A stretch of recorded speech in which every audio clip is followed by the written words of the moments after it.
com esteu? Mare, quines ganes que tinc de veure-vos i de poder-nos fer abraçades. Imagino que estareu una miqueta cansats d'estar des de casa, però estos dies de pluja són així, i els que no seran de pluja també esperaran uns poquets. Però bueno, ja veureu com a poc ho anirem passant. Mireu, he pensat que segur que vos agrada escoltar un conte, i n'he preparat uns quants dels que tinc per casa. A veure, vos agrada el de la sorpresa? Este és xulo, que l'hem contat moltes vegades a la classe. I el de l'Elmer, que també el coneixem, que el tenim a Elmer a la classe. Mireu este el portaré quan tornem a escola. Diu, la talpeta que volia saber qui li havia fet allò al cap. Mireu que té al cap. Una caca. I este també és molt xulo, diu, quina escombra més guapa. És una bruixa que té una granera. Ja veureu si és bonic. Este m'agrada molt a mi i es diu Podries. Un dia us el llegiré i posarem també el poema. I este sí el coneixem, que és el conillet blanc. Voleu que comencem per este? Jo sé que a la classe del bosc este li agrada molt. Vinga, vaig a contar-vos. Diu... Això diu que era un conillet blanc, que un dia va anar a l'hort a collir coliflors perquè volia fer un brou, que era un caldet, ja ho sabeu vosaltres. Quan el conillet va tornar a casa, se va trobar la porta tancada i va tocar. Què és? Brama una guassa des de dins. Diu, soc jo, el conillet blanc, que vinc de collir coliflors i vaig a fer un brou. Doncs jo sóc la cabra cabressa i botaré damunt del teu cap si no te'n vas ben de pressa. De manera que el conillet blanc se'n va anar molt trist. Camina que caminaràs, es va trobar amunt amb un bou. I li va demanar ajuda, li va dir, jo sóc el conillet blanc, vaig anar a collir coliflors a l'hort.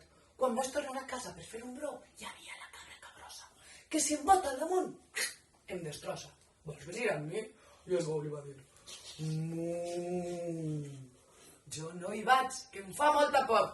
Ui, i se'n va anar. El conillet va seguir caminant que caminaràs i es va trobar amunt amb un gos salsitxa, molt bé. I li va demanar ajuda. Li va dir, jo sóc el conillet blanc, vaig anar a collir coliflors a l'hort. Quan vas tornar a casa per fer un brou, hi havia la cabra cabrunta, que si em bota al damunt, mira, em desconjunta. Vols venir amb mi? I el gos va dir, buc, buc, buc, jo no hi vaig, que em fa molta por.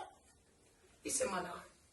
El conillet va seguir caminant que caminaràs i es va trobar amb un gall que anava despertant a la gent per el carrer. Quiquiriquí, quiquiriquí, quiquiriquí. El conillet li va demanar ajuda, li va dir, jo sóc el conillet blanc, que vaig anar a collir coliflors a l'hort. Quan vaig tornar a casa per fer un brou, hi havia la cabra cabrata, que si em bota al damunt una plata. Vols venir amb mi? I el gall va dir, quiquiriquí, jo no hi vaig, que em fa molta por. I se'n va anar. El conillet blanc va seguir caminant, però cada vegada estava més trist perquè pensava que mai més podria tornar a la seva casa. Però es va trobar amb una formiga aixina de xicoteta. I li va dir, què et passa, conillet blanc? I diu, que vaig anar a collir coliflors a l'hort.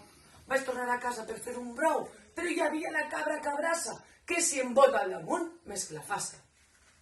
I va dir la formiga, jo aniré amb tu, no em faig gens de por una cabra caprina. I els dos van tornar a la casa del conillet i van tocar a la porta. Aquí no entra ningú! Bramà una veuassa des de dins. Aquí està la cabra cabressa i botaré damunt dels vostres caps si no vos n'aneu ben de pressa. I va dir la formiga, doncs jo sóc la formiga revanxa i si obres la porta et picarà la panxa. I la cabra cabralla va esclatar la rialla. Una formiga tan menuda com tu no me fa gens de por. Aleshores, la formiga revanxa va entrar per el forat del pany, s'acostà a la cabra i pam! Li va picar amb força en tota la panxa. La cabra va pegar a fugir com un coet tot dient, jo sóc la cabra cabressa i hasta casa no torno perquè no m'interessa. Mireu, la formiga revanxa li va obrir la porta al conillet blanc. Amb les coliflors van cuinar un brou ben saborós i se'l menjaren. I com que no volgueren, a mi no me'n guardaren. Diu, i contat, aquest conte ja s'ha acabat. Vos ha agradat? Un altre dia en contarem un altre. Adeu, carinyets, us estimo molt.